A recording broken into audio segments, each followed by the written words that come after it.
It appears that America, however, has been on the back foot in the battle for cyberspace. Fired DHS cybersecurity chief Christopher Krebs admitted this weekend it was his failures which ultimately allowed the SolarWinds attack to go on undetected for many months. There's also a new report about a former advisor to SolarWinds who claims to have warned the company way back in 2017 about just how vulnerable they were to a cyber attack. According to Bloomberg, Ian Thornton Trump, no relation to President Trump, briefed SolarWinds executives on that threat. He left the company a month later, though, claiming that leadership was not interested in making any impactful changes. Joining me now to take all of this up, former senior State Department advisor, cybersecurity expert Morgan Wright. So, Morgan, what do you make of this latest information? Multiple adversaries, parallel attacks. You know, Greg, this suspiciously sounds like the conversation you and I had about OPM, a while back. We've got the same set of threat actors inside of our systems going undetected for months, if not over a year. There's indications the initial intrusion into SolarWinds was in there for over a year. They did a dry run back in October. So, as this comes out, one of the biggest things we have to do is do damage assessment. How much has been impacted? How far did they actually get? What systems were actually touched? And right now, we're in a sense, Greg, we're flying blind. We have no idea the extent. And now the revelation of a second actor. Did they share information? Is this another Russian threat actor? Is this China? There's a lot of work to be done to really figure out and assign attribution. But at the end of the day, Greg, we have been caught not only with our pants down, we have been caught so far behind the lines right now. This is just, I can't even tell you. It's like the equivalent of a nuclear bomb going off. It's just devastating what this impact will have, not just now, but for years to come. And what's the worst case scenario in terms of damage? I told our viewers a moment ago, we don't know the full extent of the damage done, not just to our government agencies, national security, but to corporations as well. What's your biggest fear on that? Yeah, something I've talked about before. This sounds suspiciously like what's called IPB, Intelligence Preparation of the Battlefield.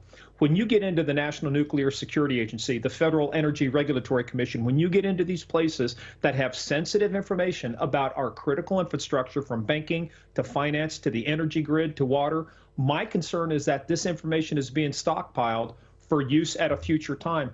Just the ongoing damage of information and data being stolen and the sensitive conversations happening at government levels, that's one thing. But the collection of vulnerability data, Greg, that's what really concerns me about what's going to be used with this. And again, this has all the characteristics of what the United States does before we go to war. Intelligence preparation of the battlefield. This is lurking out there.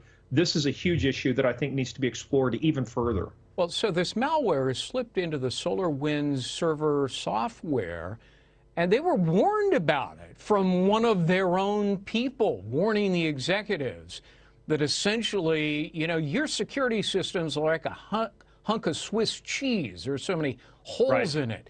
I mean, how can that be? Isn't that sort of the definition of recklessness and incompetence by SolarWinds?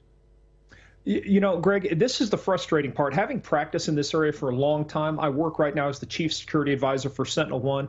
We have seen this happen over and over again. Just substitute the name with a different company, and they have ignored the warnings. They've ignored the red flags.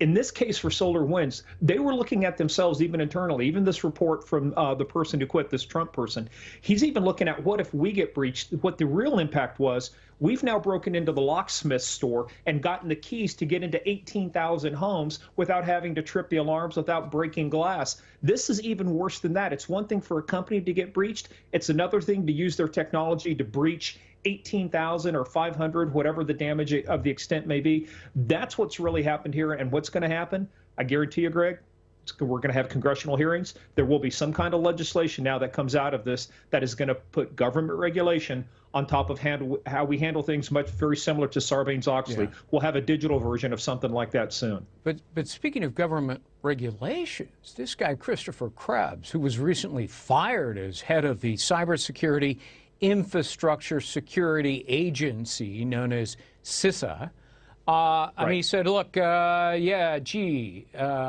to blame. Well, he is to blame, but not just him, right? I mean, there are other people in our government who should have seen this coming a mile away. Greg, this is something I wrote about before, and I've talked about what China's also done to collect all of this open source data, to collect data from intrusions. I mean, they've corrupted and, and they've compromised a lot of our CIA assets that have gone into other countries. This was a massive intelligence failure. Why we did not have, we've relied too much from technical capabilities to say we've got great technology. Yeah, we do. But at the end of the day, you still need people listening in on conversations that are there in the room to say, guess what, guys? Russia is getting ready to launch this. Here's some information. Here's how they're going to do it. We have lost the ability to really have a comprehensive human asset program to get the human intelligence we need to discover and stop attacks like this. We simply cannot rely on bits and bytes. We've got to put humans in there at some point to really help defend and protect the national security of the United States. It can't all be done by computers. Morgan Wright, great talking to you again. Thank you so much for the insight. You bet, Greg. Good to see you.